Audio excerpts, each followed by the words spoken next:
Albion's Women in Leadership series of interviews. I'm Victoria Scott, Head of Marketing at Albion. And our aim in this series is to celebrate the brilliant women we've got running our investee companies. And I'm really delighted to say that we've got an increasing number of you. I'm hoping that this chat will shed some light on what made you an entrepreneur in the first place, your experiences of starting and growing a business, and give us some insight into what you've learned on the way. Towards the end of the chat, we are going to have a quick fire round to help us understand your style of leadership and what works for your business. And then finally, I'd like to ask for just a couple of pearls of wisdom to share with anyone else who's on a similar path. Don't look like that. I'm sure you've got. I'll try my best. So first of all, a bit of background on you, Emma, so everybody knows where you've come from. This is Emma Kafton. She's founder and patient services director of the Evewell of Harley Street. Emma studied history at UCL, then went on to study law, and after practicing as a solicitor and co-founding a number of other businesses, Emma co-founded the Evewell. The Evewell opened in 2018 and is a pioneering and fully integrated fertility women's health clinic that provides care covering all aspects of women's reproductive and gynecological health. Albion invested £5 million in the Evewell in November 2017, the Evewell being the first of its kind in London. It's a fully integrated centre with an individualised, patient-focused approach, which they believe is key to delivering first-class medical care. So on with the chat. Let's first consider your career route, Emma. Why did you decide to found the Evewell? So we were approached by our co-founder, Mr. Colin Davis, who is a highly experienced gynecologist, fertility expert and obstetrician. And he had been practicing for many years as a lead consultant in the NHS and in private practice. But alongside that, he'd had this vision of creating a women's health centre that he felt just didn't exist in London. So he approached us. So this wasn't our genius idea. And he, I think at first, interestingly, we weren't 100% sure that we wanted to open a fertility clinic. We felt that the fertility clinic was a bit crowded in London, didn't have a great reputation. But as we spent more and more time with Colin, and we came to understand his vision and what it was that he wanted to achieve. And I guess there was a reflection, particularly for me and one of my other co-founders, Christy, about actually, were women being properly served by private healthcare in London? Then we realised what an exciting opportunity this was to open a centre that delivered first-class clinical care in relation to all aspects of women's health. So from the age of 18 right to the end of your gynecological life, and that included fertility, but to deliver it in a very different way so that it wasn't cold and it wasn't clinical and people didn't feel like they were one of a number, but that they felt cared for and supported throughout that journey. So that's how the Evewell really came about.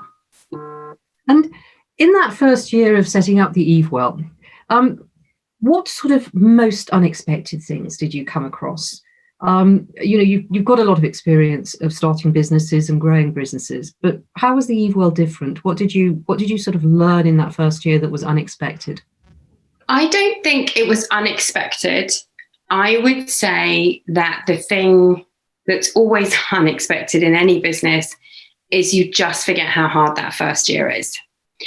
So you forget that however prepared you are and you spend all this time planning and thinking and doing and making sure you've got all your ducks in a row and everything's going to be amazing, and you forget how hard that first year is going to be because you are going to face a new set of challenges every single day that you haven't faced before. You don't have a process in place. You're not ready for them. And you have to establish a lot of those as you go. And I think always one of the most difficult ones is culture. Because, of course, we've always been involved in starting and growing businesses. So those businesses open on their first day with nothing, so to speak, in terms of culture. And I think that getting everybody from the most junior members of staff to the most senior members of staff all pushing in the same direction and sharing those core values and skills is probably amongst the hardest things. And I say it's unexpected. It shouldn't be, because we've done it before, and yet it always is. We just forget. But do you find that culture has been different depending on which business you've been setting up or running, or is there an ethos that runs within you that helps to establish a culture? I think that's a really interesting question. It's particularly interesting in relation to the Evewell, because I think that for the three of us, the three of us have worked together for like 13 years. And obviously we'd never worked with Colin before, and we'd never worked with Albion before. And whilst the three of us are very different, what we share at our core is that something must be very professional and very honourable and full of integrity. And I think that the really interesting thing about when we came together with Colin and with Albion was you met another group of people who all shared those values. And I think that that's made opening the business and running a business in what is a very stressful environment actually really quite smooth, because in every big decision we've made, we're all sharing those core values. And I think that's really helped. That's really, really interesting. Have you seen any change in yourself over this last couple of years that that is as a result of the culture that you've developed, as a result of the Evewell being a slightly different business, as a result of working, with some different people? Have you changed? I think that probably, there are lots of things that have changed. The truth is, when we came to this business, I knew nothing about gynecology or fertility other than in relation to my own. I think you're constantly learning new skills, you're constantly refining existing ones. But I think for me, the biggest change that's probably been coming for a long time, but every year I think it grows more, I think is confidence. And I think that as I have grown in confidence, I don't second guess myself as much. I don't need a second opinion perhaps quite as much as I did.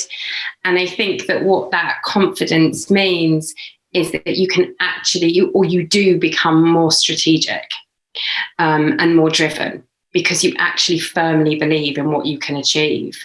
And I certainly feel that very strongly about the Evewell. And those sound like extraordinarily important attributes of a great leader. And this, one of the other things that we see in great leaders is the ability to focus and prioritize, which are words you were sort of touching on there. Mm-hmm. How do you, as a leader, as a manager, manage competing priorities, manage that saying yes or saying no as you're going along, particularly when you've got sort of time constraints and incredibly difficult question marks over what's happening next? So I think, if I'm being really honest, my biggest weakness in life is being able to say no. And that doesn't just come from work, that comes from my personal life. I'm a fixer by nature. So I see something that needs doing and I'm like, yeah, we can do this. We can fix this. It's not a problem. We'll do it. And I'm always uncomfortable to say no. But I think, again, something that I've learned over the years is you have to, in order to be a good leader, you have to prioritize not just for yourself, but actually for the whole team and, in some cases, the business. And I think that whilst that feels personally uncomfortable to me, it's something I have to force myself to do, because otherwise you're just going to run around in circles. Yes, absolutely. Couldn't agree more. So you touched on team there, and I noticed on the website, there's some lovely words that you talk about. It is in relation to regarding client care, but you say, as a team, the Evewell care more about the health, well-being and emotions of women of all ages, but also their loved ones. And our approach is personal and inclusive. So those are words about, the way that you work as a team towards clients. How do you see that translating into the way you operate as a team from a business perspective? So I think that in order to work as a team, I think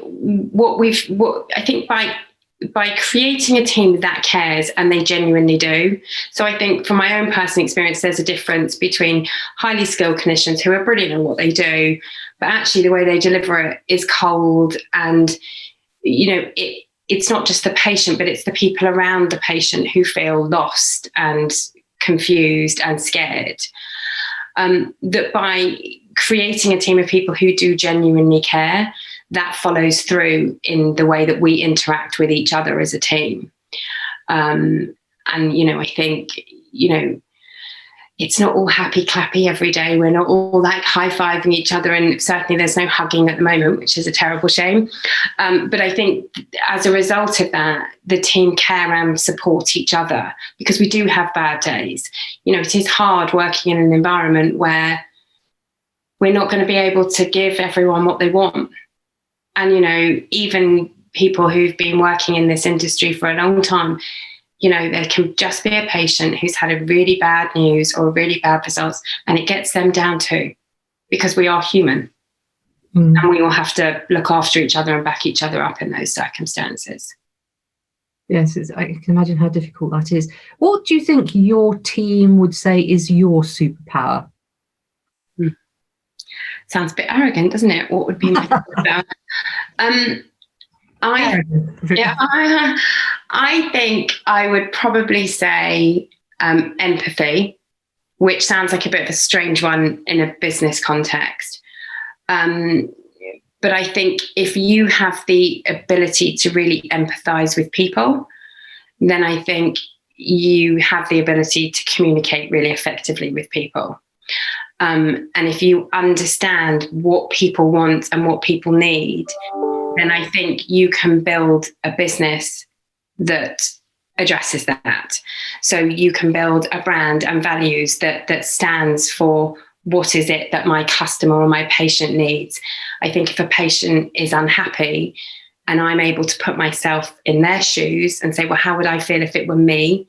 Which is something that often happens in a clinical meeting because I'm not clinically trained. So the doctors can all be talking about something and I'd say, hang on a minute, how are we going to communicate this to the patient? Because if I were the patient, this is how I would feel. And I think that probably most importantly, that translates into the team. Because I think if you can understand what your staff want or how your staff might feel, that doesn't mean you always have to give them what they want, because it might not be possible. But I think that it's enabled me to help create a fair environment, or an environment that I would want to work in myself. So I think that would be a superpower. Yes, it's a wonderful one to have, and I don't think it's something that one always sees in leaders. And I think it's a trait that is more likely. I'm going to be very, very sexist here, but I think it's a trait that's more likely to be seen in female leaders. But that bit will probably be edited. Now, everybody needs a wingman. Do you have a sort of number two? And what do you see are the requirements that person can bring that can make you more effective? So I'm going to say that I've got a wingman and a wingwoman. So I have worked for 13 years with my two other co-founders, other than Colin. No, obviously Colin is new to our team. But I've worked with, one is my husband and one is one of my closest friends. So I have had the very rare and fortunate opportunity to work with people whom I trust implicitly and who trust me. And I think that I can't emphasize enough the support and the strength that gives, I think, to the three of us, actually. But I think in terms of kind of skills that I look for in them and perhaps they look for in me, it's if I'm the people person, James is the detail person, Christy is the strategy person. And I think it's when those three come together, that's what's created the magic for us and the effectiveness for us. So I think what I would say to other people is you need people around you who are different to you. If everybody is the same as you actually none of us are, we're not whole. Like, we can't be everything to everybody. So for me, it's the difference in the three of us that have enabled us to build what we've built together. Excellent. Now we're going to have to move on to the fast fire round, which we've turned into a would you rather sort of scenario for a bit of fun. Obviously, it's trying to be quick fire, but if it's something you particularly like to talk about, then that's absolutely great. So I'm going to dive straight in and say, would you rather hire for high IQ or EQ? EQ. I think you've already sort of established that. I probably knew I was going to say that. Would you rather get things done or get things right? Oh, done. I'm a doer. Probably shouldn't be my answer, but I'm a doer. Why do you think it shouldn't be your answer? Well, I think, it depends what we're talking about. I don't think everything, I mean, clearly there are some scenarios where things have to be done absolutely right and perfectly, certainly in a clinical setting, but in a managing big teams of people and getting, paperwork, we got to do. So my answer would be do. So would you rather hit your numbers but mistrust your team, or trust your team and miss your numbers? Trust my team.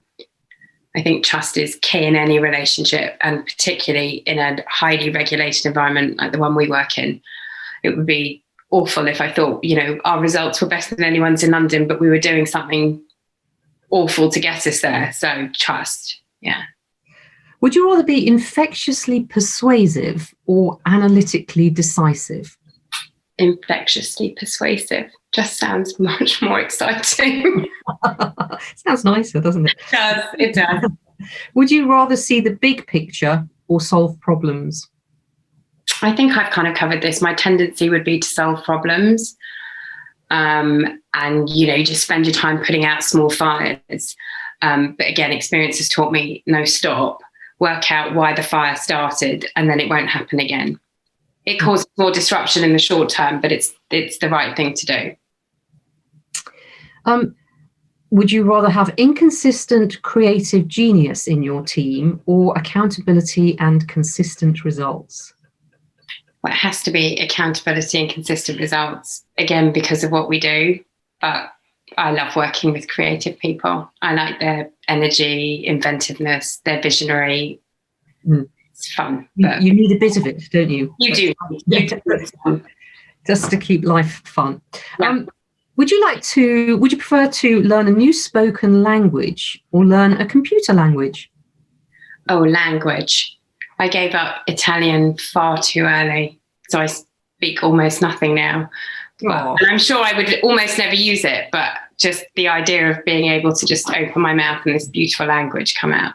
I'm sure there's some lovely Italian restaurants around Harley Street that you could practice. Yeah, just walk in and order a spaghetti. Yeah. Would you rather be poor and work at a job you love, or rich and work at a job you hate? That's easy, actually. I'd have to say a job I love and be poor, because I have to love what I do. I have to have passion for what I do. And I think it's only with that passion and enthusiasm that you can properly bring a business to life. And I think most importantly, motivate a team. Because if you don't love it, they're not going to love it. And I think that makes the difference between people working for you and people working with you. And for me, there's a big difference in that. Absolutely. Would you rather have a pause button on your life or a rewind button? Not rewind, because I don't think you should ever go back. I think, life is about looking forward, learning from past experiences. There's been many times I'd like to press pause, but they've probably all been personal reasons, not professional ones. Yeah. Yes, I do know sadly very well. Would you rather never get angry or never be envious?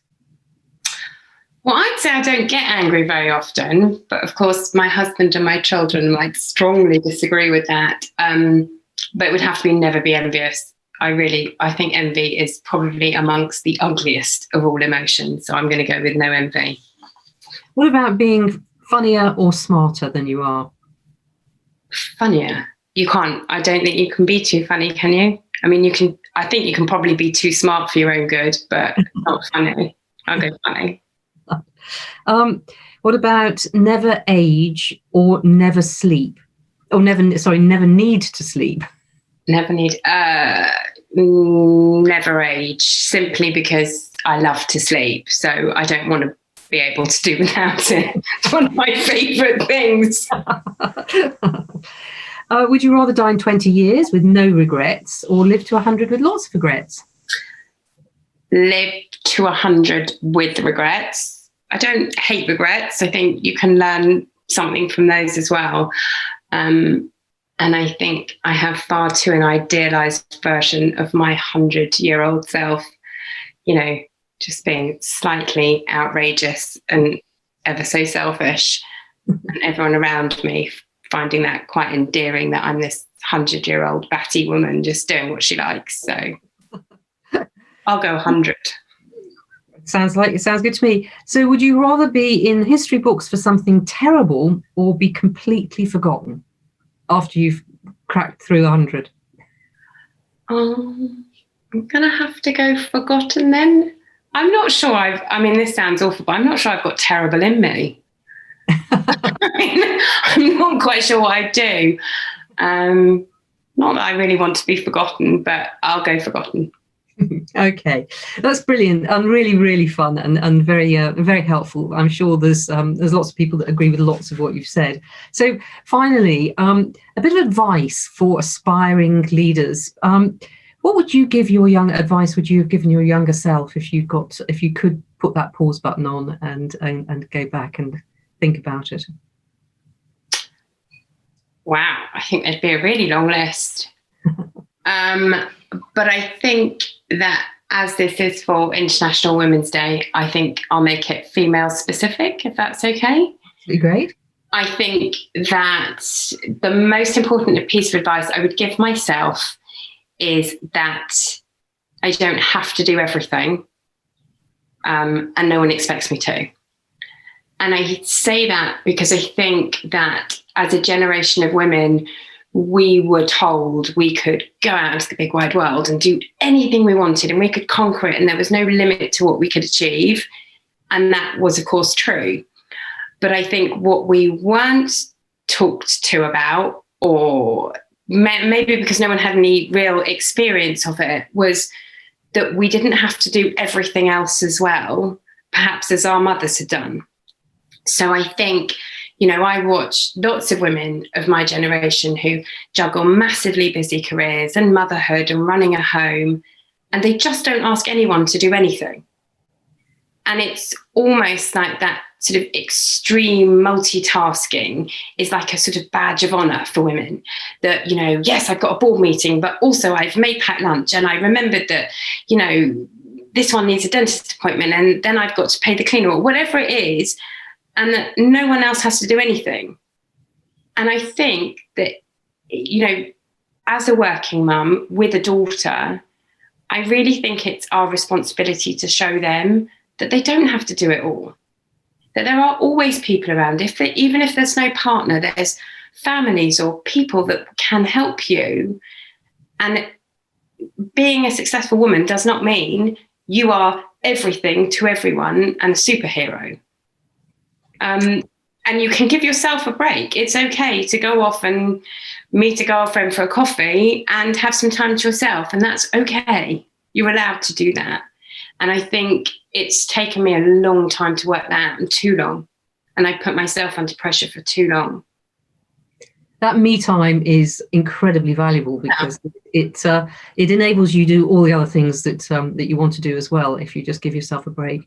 On that note, I couldn't agree more. I think that being superwoman or superhero or all of those things is just hopefully not what our generation of daughters are going to have to do. So without going on any longer, Emma, it's been absolutely brilliant talking to you. Some real great insight. And Thank you. I really enjoyed it.